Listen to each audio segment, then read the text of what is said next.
దినాల్లో నేను కూడా ఆలోచించాను. ఏమండి, నిజమే, ఈ దినాల్లో ఉపవాసం ఆయాసం అయిపోతుంది మనకు. ఏమండి, ఆ ప్రభావము చల్లారిపోతూ ఉంది. మరలా మన జీవితంలో ఆ దినాలు మరలా రావాలి, తెచ్చుకోవాలి. నీ జీవితాన్ని, మన జీవితాన్ని పరిశీలన చేస్తే మన ఆత్మీయ స్థితి ప్రాకారాలు లేవు. దొంగ దోచుకునేస్తున్నాడు. మన విశ్వాసం పాడు చేయబడుతుంది, భక్తి చల్లారిపోతుంది, ప్రార్థన ఆసక్తి తగ్గిపోతుంది.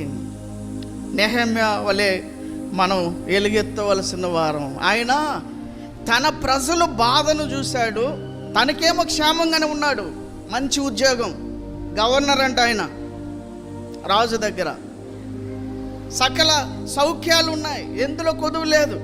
కానీ యెరూషలేములో ఉన్న తన ప్రజల యొక్క కష్టాన్ని చూశాడు, వారి వేదన చూశాడు, యెరూషలేం పట్టణ పరిస్థితిని చూశాడు. పాడైపోయింది, ప్రాకారాలు లేవు, అంటే వారి జీవితాలకు భద్రత లేవు. చూసినప్పుడు ఆయన దేవుని సందులో కూర్చున్నాడంట, ఏడ్చాడంట. కొన్ని దినములని రాయబడి ఉంది అక్కడ. కానీ ఎన్ని దినములో తెలుసా? ఏ నెలలో ఆ విషయం తెలిసింది? మొదటి వచనంలో చూడండి, కిస్లేవు మాసమున, అంటే ఇది 9వ నెల, 2వ అధ్యాయము మొదటి వచనం చూడండి. ఏ నెలలో రాజు దగ్గర విన్నపాన్ని తీసుకెళ్ళాడు? నీసాను, అంటే ఇది మొదటి నెల, 12 నెలలు అనుకోండి.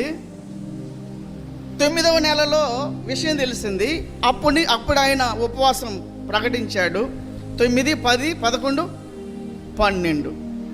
మొదటి నెలలో 4 నెలలు,